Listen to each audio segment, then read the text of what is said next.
Pada suatu hari ayah Abu Nawas bernama Maulana yang sudah tua dan sakit parah dan akhirnya meninggal dunia di istana. Ayah Abu Nawas adalah seorang kadi kerajaan yang juga menghambakan diri pada baginda Raja Harun al-Rashid. Abu Nawas dipanggil ke istana. Lah diperintah baginda untuk mengubur jenazah ayahnya itu sebagaimana adat Syekh Maulana. Apa yang dilakukan Abu Nawas hampir tiada bedanya dengan kadi Maulana, baik mengenai tata cara memandikan jenazah hingga mengkafani, menyolati dan mendoakannya. Melihat itu, maka baginda pun bermaksud mengangkat Abu Nawas menjadi pengganti ayahnya, yaitu sebagai kadi kerajaan.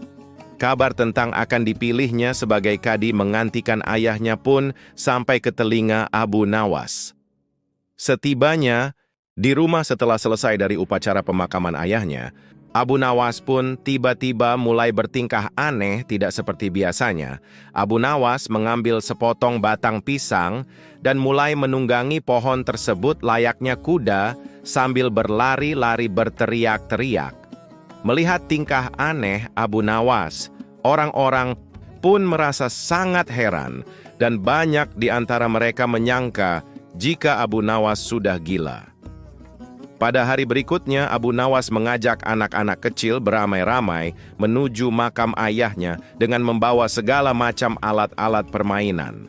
Sesampai di makam tersebut, ia kemudian mengajak anak-anak bermain rebana dan bersuka cita di atas kuburan ayahnya. Semua orang pun semakin heran atas kelakuan Abu Nawas itu. Mereka menganggap jika Abu Nawas sudah benar-benar menjadi gila karena kematian ayahnya. Pada suatu hari ada seorang utusan dari baginda Harun al-Rashid datang menemui Abu Nawas Alangkah. Terkejutnya dia melihat tingkah Abu Nawas yang sudah berubah. Utusan itu pun berkata menyampaikan perintah baginda. Hai Abu Nawas, saya diutus untuk membawamu untuk menghadap baginda raja ke istana. Buat apa baginda memanggilku? Aku tidak ada keperluan dengannya. Hai Abu Nawas, kau tidak boleh berkata seperti itu kepada rajamu. Hai Tuan Utusan, kau jangan banyak bicara. Cepat ambil kudaku ini dan mandikan di sungai supaya bersih dan segar. Abu Nawas, kenapa kamu tidak mau menghadap baginda? Katakan kepada rajamu, aku sudah tahu maka aku tidak mau. Apa maksudnya Abu Nawas? Cepatlah pergi sana. Bilang saja begitu kepada rajamu. Utusan pun segera pergi meninggalkan Abu Nawas dan melaporkan kejadiannya pada baginda raja. Baginda begitu marah mendengar laporan utusan. Kembali dan temui lagi Abu Nawas, bawa dia kemari dengan sukarela ataupun terpaksa. Utusan itu pun kembali menemui Abu Nawas dengan mengajak seorang utusan lagi untuk membawa Abu Nawas. Lalu mereka berdua berhasil membawa Abu Nawas dengan paksa dan dihadapkan kepada baginda. Namun lagi-lagi di depan raja, Abu Nawas bertingkah aneh, bahkan tambah ugal-ugalan layaknya seorang yang benar-benar sudah gila. Abu Nawas bersikaplah sopan. Ya baginda, baginda tahukah Anda? Tahu apa Abu Nawas? Baginda, terasi itu asalnya dari udang. Apa kau sedang menghina aku, Nawas? Tidak baginda, siapa bilang udang berasal dari terasi? Baginda merasa dilecehkan. Ia pun naik pitam dan segera memerintah kepada para pengawalnya untuk memukul Abu Nawas sebanyak 25 kali. Abu Nawas akhirnya lemas tak berdaya dipukuli pengawal raja. Usai dipukuli, Abu Nawas disuruh keluar dari istana. Abu Nawas pun segera beranjak keluar istana, tetapi ketika sampai di pintu gerbang kota, ia dicegat oleh seorang penjaga. Hai Abu Nawas, tempo hari dulu ketika kau hendak masuk ke kota ini, kita pernah membuat perjanjian. Aku yakin engkau tidak lupa dengan janjimu, bahwasanya jika engkau diberi hadiah oleh baginda, maka engkau berjanji akan membagi dua denganku. Nah, sekarang mana bagianku itu? Ya, hai penjaga, apakah kau benar-benar menginginkan hadiah yang diberikan baginda kepadaku tadi? Lia, tentu itu kan sudah merupakan perjanjian kita. Nah, sebaiknya aku akan berikan semuanya, Cid, bukan hanya setengah bagian. Ternyata kau sangat baik hati, Abu Nawas. Memang harusnya begitu. Engkau kan sudah sering menerima hadiah dari Baginda. Tanpa banyak bicara lagi, Abu Nawas langsung mengambil sebatang kayu yang agak besar, lalu penjaga itu dipukulinya sebanyak 25 kali. Penjaga itu menjerit-jerit kesakitan sampai lemah lunglai dan menganggap Abu Nawas telah menjadi gila. Setelah selesai, Abu Nawas meninggalkannya begitu saja. Ia terus melangkah pulang ke rumahnya. Sementara itu si penjaga pintu gerbang mengadukan nasibnya kepada Baginda Raja. Ampun beribu ampun tuanku. Hamba datang kemari mengadukan Abu Nawas yang telah memukul hamba sebanyak 25 kali tanpa suatu kesalahan. Hamba mohon keadilan dari tuanku Baginda. Baginda pun segera memerintahkan pengawal untuk membawa Abu Nawas. Hai Abu Nawas, benarkah kau telah memukuli penjaga gerbang kota ini sebanyak 25 kali pukulan? Baginda, hamba melakukannya karena sudah sepatutnya dia menerima pukulan itu. Apa maksudmu? Coba engkau jelaskan sebab musababnya kau memukuli orang itu. Hamba dan penjaga pintu gerbang ini telah membuat perjanjian bahwa jika hamba diberi hadiah oleh Baginda, maka hadiah tersebut akan dibagi dua. Satu bagian untuknya, satu bagian untuk hamba. Pagi tadi, hamba menerima hadiah 25 kali pukulan, maka hamba berikan pula hadiah 25 kali pukulan kepadanya. Hai penjaga pintu gerbang, benarkah engkau telah mengadakan perjanjian seperti itu dengan Abu Nawas? Benar tuanku, tapi hamba tiada mengira jika Baginda memberikan hadiah pukulan padanya. Hahaha. Dasar tukang peras, sekarang kena batunya kau. Abu Nawas tiada bersalah. Bahkan sekarang aku tahu bahwa engkau adalah orang yang suka memeras orang. Jika perilakumu masih begitu, maka aku akan memecat dan menghukummu. Ampun tuanku. Tuanku, hamba sudah lelah, sudah mau istirahat, tiba-tiba dibawa paksa ke sini, padahal hamba tiada bersalah.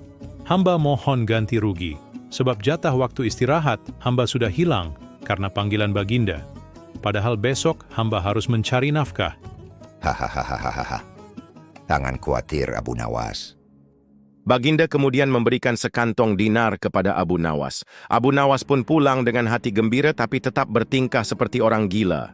Pada suatu hari, Raja Harun al-Rashid mengadakan rapat dengan para menterinya mengenai Abu Nawas yang rencananya akan diangkat menjadi kadi kerajaan. Apa pendapat kalian mengenai Abu Nawas yang hendak kuangkat sebagai kadi?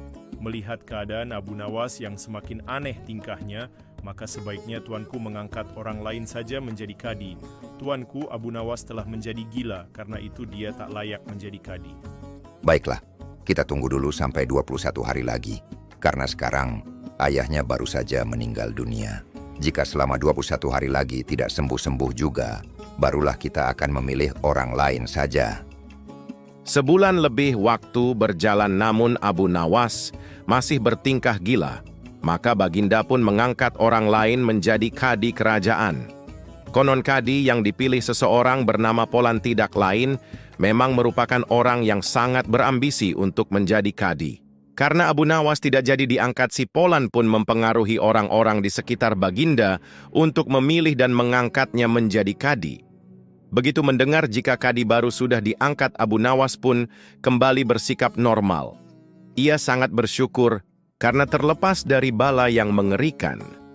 Akan tetapi ia sedikit menyesali karena ia mengetahui bahwa kadi yang dipilih memiliki perangai buruk. Mengapa Abu Nawas bersikap seperti orang gila?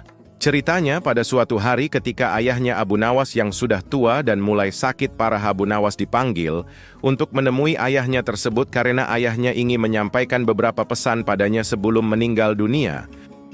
Hai anakku, aku sudah hampir mati. Sekarang cobalah engkau cium telinga kanan dan telinga kiriku ini. Bagaimana anakku? Sudah kau cium? Ceritakankan dengan sejujurnya bau kedua telingaku ini. Nah, sungguh mengherankan. Yang sebelah kanan berbau harum sekali, tapi yang sebelah kiri baunya amat busuk? Hai anakku Abu Nawas, tahukah apa sebabnya bisa terjadi begini? Wahai bapakku, cobalah ceritakan kepadaku. Pada suatu hari datang dua orang mengadukan masalahnya kepadaku. Yang seorang aku dengarkan keluhannya, tapi yang seorang lagi karena aku tidak suka, maka tidak kudengar pengaduannya. Inilah resiko menjadi kadi. Jika kelak kau suka menjadi kadi, maka engkau akan mengalami hal yang sama. Namun, jika engkau tidak suka menjadi kadi, maka buatlah alasan yang masuk akal agar engkau tidak dipilih sebagai kadi oleh Baginda Harun al-Rashid. Tapi, kemungkinan Baginda pastilah akan tetap memilihmu sebagai kadi. Dari pesan ayahnya itulah Abu Nawas sudah mempersiapkan rencana yang matang jika nanti ayahnya telah tiada. Hanya untuk menghindarkan diri agar tidak diangkat menjadi kadi seorang kadi. Pada masa itu kedudukannya seperti hakim yang memutus suatu perkara. Walaupun Abu Nawas tidak menjadi kadi, namun dia sering diajak konsultasi oleh Baginda Raja untuk memutus suatu perkara. Bahkan ia kerap kali dipaksa datang ke istana hanya sekedar untuk menjawab pertanyaan Baginda Raja yang aneh-aneh dan tidak masuk akal.